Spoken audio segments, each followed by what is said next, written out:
Mark from the States, Mark from the States, it's Mark from the United States. Good morning, good afternoon, good evening, Mark from the States. Yes, you know that.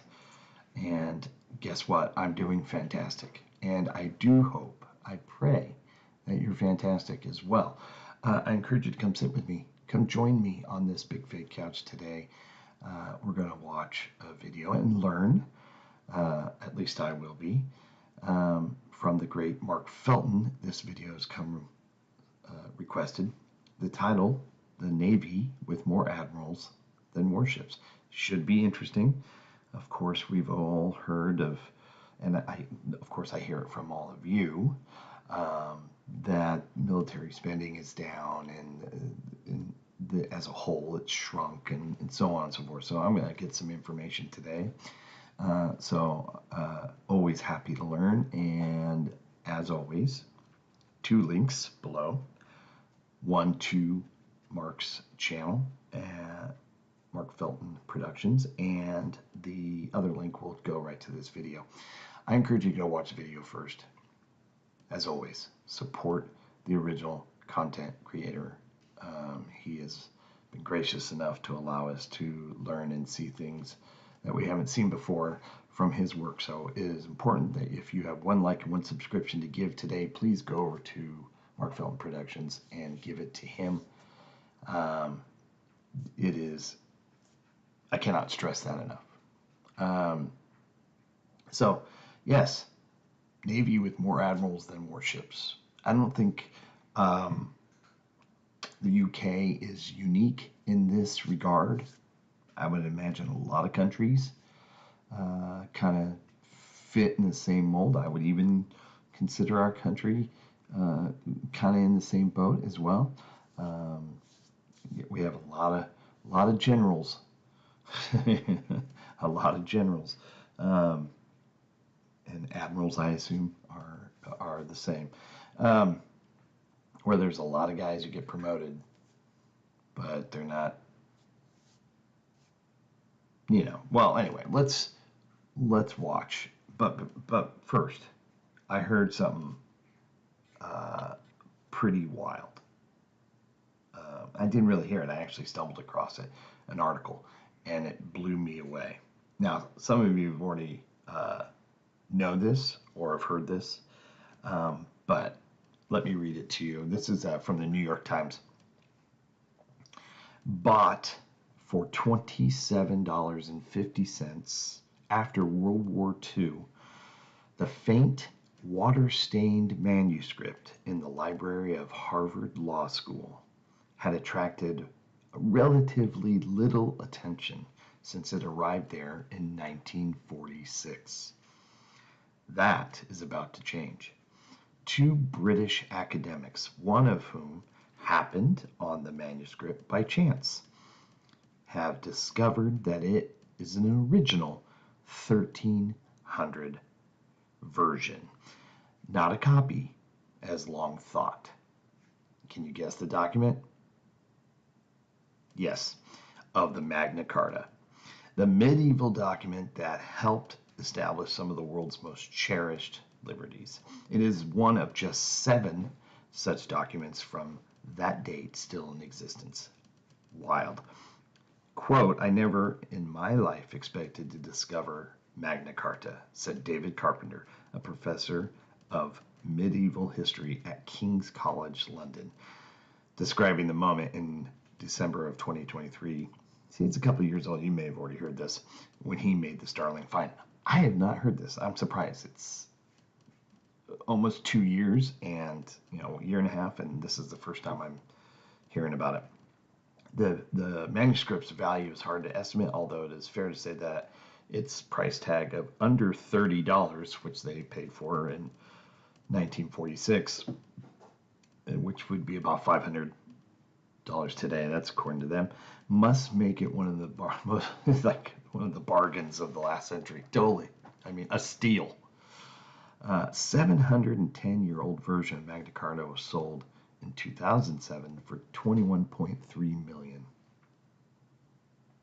Unbelievable. Another professor, Nicholas Vincent, British, history at the University of East Anglia, helped authenticate the text. Apparently, he was doing some research. The other guy, he came across the document, a photograph of the document, and he was like, "What the heck? That doesn't look like a copy." Well, it technically, I guess, was a copy, but from 1300. Um, and so he asked for them to do some testing on it. They did, and it's proven to be true. Just insane. I just had to share that with you. So in case you haven't heard about that.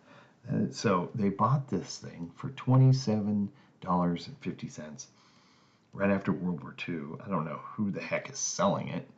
And it turns out to be an original. So it now has gone from 6 known originals to 7. Is that just amazing? Anyway, let's get into today's video. The Navy with more admirals and warships, not really connected, but I just thought it was very interesting. So here we go.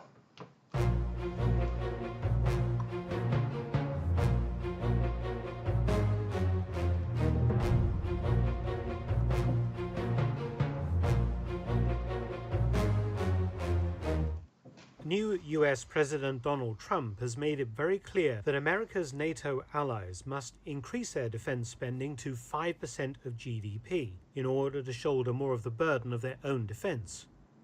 This is particularly pertinent in my country, Great Britain, which has seen defense spending decline massively over the past 3 decades, from 4.1% in 1990 to only 2.3% today, reflected in 30-plus years of shrinkage and reductions, but plenty of fresh conflicts to manage with less equipment, less investment, and less personnel. The Royal Navy is a brilliant example of the managed decline of Britain's armed forces, reduced today by government cuts to a tiny fraction of its once mighty presence on the world's oceans.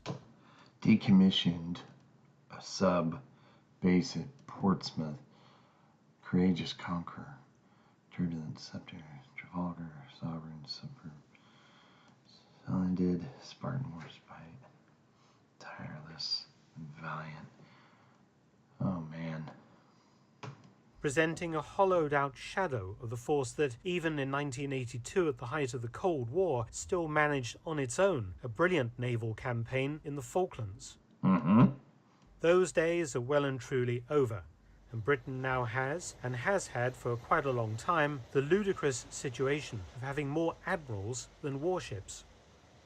In 2025, the Royal Navy has 62 commissioned ships, but only 25 of those vessels are real warships, designed to fight battles at sea. The rest are lightly armed patrol vessels, transport ships, and survey vessels, and so on. So, breaking this figure of 25 warships down, the Royal Navy currently has 2 aircraft carriers, 6 guided missile destroyers, 8 frigates, and a grand total of just 2 classes of submarine, totaling 9 vessels. But the Royal Navy also has 40 serving officers, the rank of Rear Admiral and above. The personnel strength of the Royal Navy in 2025 is, including reserves, only 32,225 men and women. That's shocking. It's shocking just considering 80 years ago, in that span, the most dominant Navy the world had ever seen, not only by just its performance and its abilities, but also in size. To see it now, here's the thing. Modern technology, I'm assuming, has rendered a lot of the need for a lot of things. You guys can help me with that. So I naturally, you can downsize because of the way technology is, but 32,000 just seems low to me.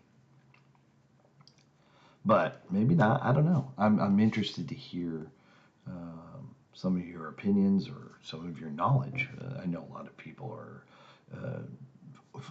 former military, so you'll have some knowledge on this, and that's what I love. So please email me or in the comments. But yeah, 32,000. That just seems low, but maybe it's not. I don't know. You'll have to let me know. But incredible, just in that time. Whether it's out of need or, lack of spending, I don't know, but that's wild. This means that there is an admiral for every 805 sailors. Yeah. I did some digging. I'm sorry to pause again. Okay, you got the ship names on the hat. What's this gentleman? Ops? Okay, so okay. So it's not necessarily ship names. Have everything. This one in the back, something about surf lot. You'll have to explain that. And these, I assume, are ship that they serve. But then they're all together. Interesting. Unfortunately, Hansard, the record of everything said in the House of Commons, contains information about the state of Britain's armed forces at the beginning of World War II in September 1939. The Royal Navy then was the most powerful force on Earth. It dwarfed all other navies, including the United States Navy. Oh, yeah. It had at the time 1,400 commissioned vessels, of which 367 were fighting ships. This was broken down to 4 aircraft carriers, 15 battleships and battle cruisers. That's such a cool shot. 16 heavy cruisers, 43 light cruisers, 184 destroyers, 45 large escort and patrol vessels, and 60 submarines. In 1939, the Royal Navy somehow had to manage with only 53 admirals, only 13 more than in 2025, yet had a personnel strength of 200,000. That is almost 7 times the strength of the current Navy. Wow. So, in 2025, there is 1 admiral to every 805 personnel. In 1939, it was 1 admiral to every 3,773 sailors. Dang. Obviously, I'm not suggesting that Britain needs a navy as huge as in 1939. Its purpose then was to police the world's biggest empire, now long gone. But it seems to illustrate the inflation in the number of admirals as the navy shrinks. That's a good question.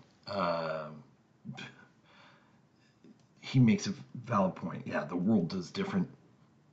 The policing of the seas isn't the goal, so you're not going to need the personnel.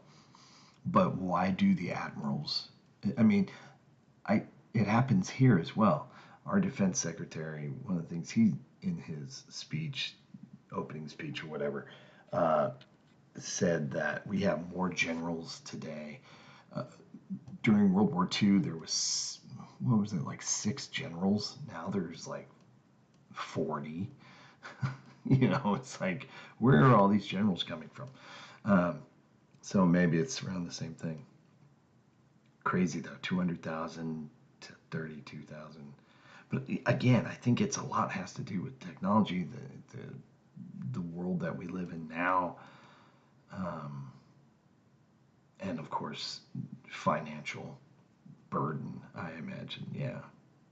53, Wow. commanding a force of 200,000 personnel and 1,400 vessels in 1939, compared to 40 admirals today, leading a force of 32,000 personnel and only 62 commissioned ships. If we applied 1939 standards to the current Royal Navy, it would need only about 9 admirals. So it appears that as successive governments have engineered the shrinkage of the Royal Navy since the end of the war, Defense and cut. particularly since the end of the Cold War, the number of admirals has not kept pace with these reductions and remains very high. The more informed among you may actually have noted that I've missed out one of the admirals. There should really be 41 in 2025. Well, who is the person I missed out? Well, I missed out the Lord High Admiral, the head of the Royal Navy, Admiral of the Fleet, His Majesty the King. Now, King Charles III wears the uniform of an Admiral of the Fleet, but he doesn't really have any power or say over the running of the Royal Navy. So it's a titular post, a sort of ceremonial post. Yeah. Whether he gets paid or not, I don't know. We'll return to Charles at the end of this video for some rather illuminating information. Uh-oh. Almost every admiral, perhaps all of them, is currently serving on land, as they have no reason to go to sea and command large groups of warships, as they did in 1939, primarily because Britain can no longer deploy large numbers of warships to sea, as we simply don't have large numbers of warships. What we do have are a small number of warships, with quite a number of them currently in refit, mothballed, or lacking sufficient crew due to the dire state of Royal Navy recruitment. So, for example, of the destroyers, 6 are in commissioned service, but only 2 of them are actually in active service today. The rest are in refit. Of the Type 23 frigates, 8 are commissioned and 6 are in active service, with 2 currently being refitted.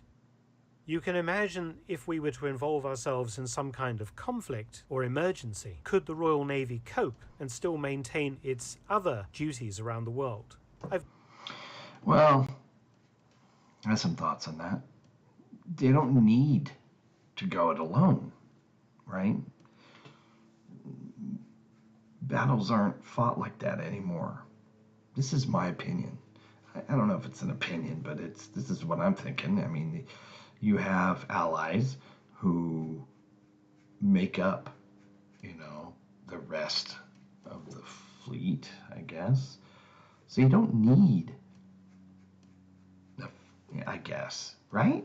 Am I right there, or am I totally off base?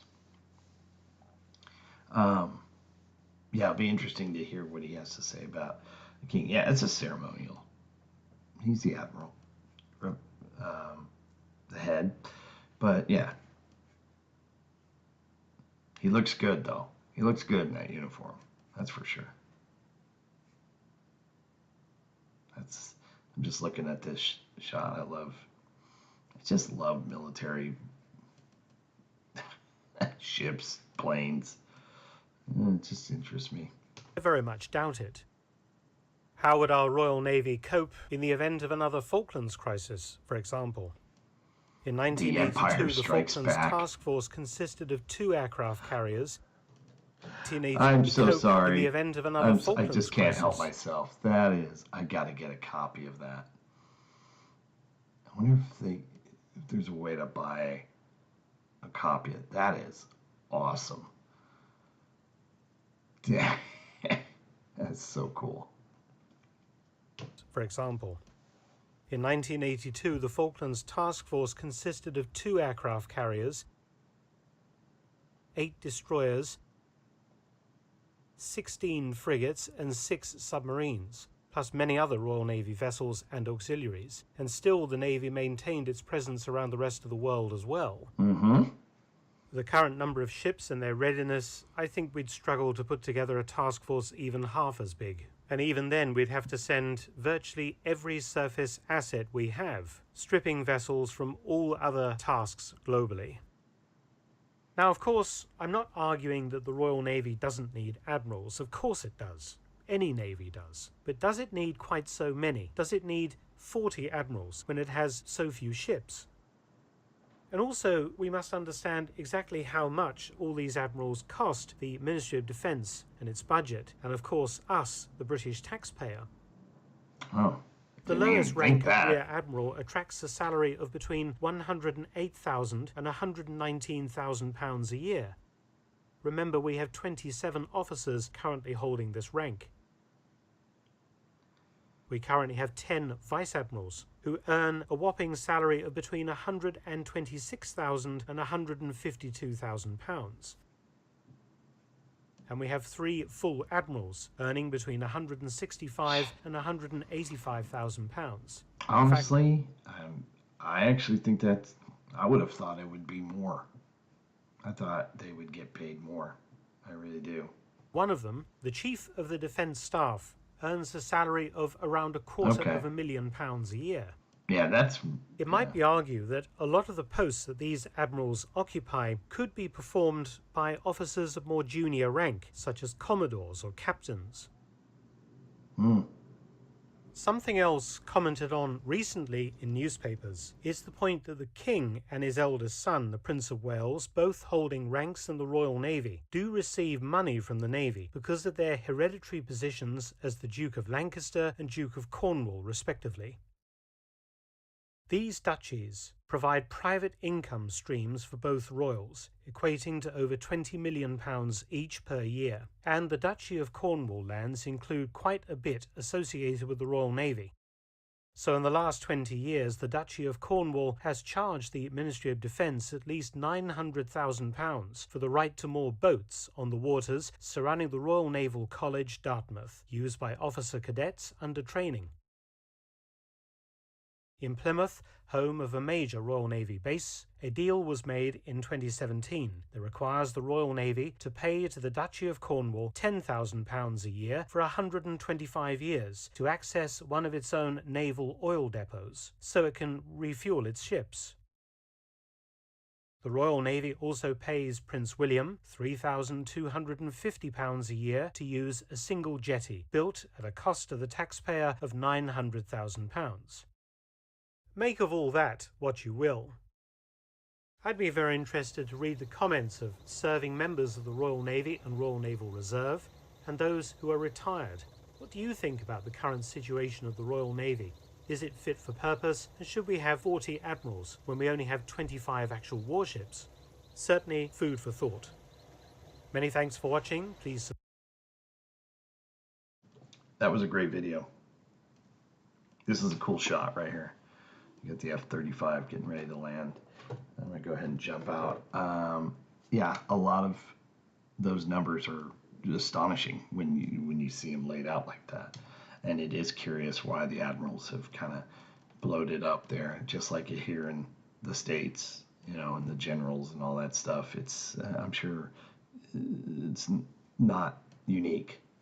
I'm sure other countries kind of going through the same thing.